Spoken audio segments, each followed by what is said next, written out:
యేసు దగ్గరికి వస్తే ఆయన మనకు నెమ్మదినిస్తాడు, శాంతినిస్తాడు, సమాధానాన్ని ఇస్తాడు. చాలామంది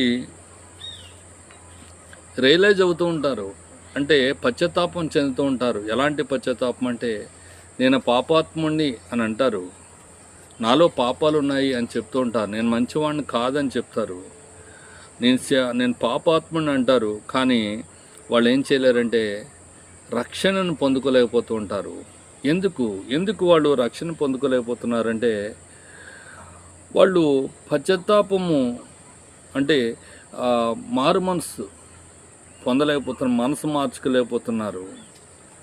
మరి వారి యొక్క పాపాల నుంచి వారి బయటికి రాలేకపోతూ ఉన్నటువంటి వారు ఉన్నారు. మరి వారు రియలైజ్ అంటే పశ్చాత్తాపం చెందుతున్నారు, కానీ మనసు మార్చుకోలేకపోతూ ఉన్నటువంటి వారు ఉన్నారు. వారి పాపం నుంచి బయటికి రావడానికి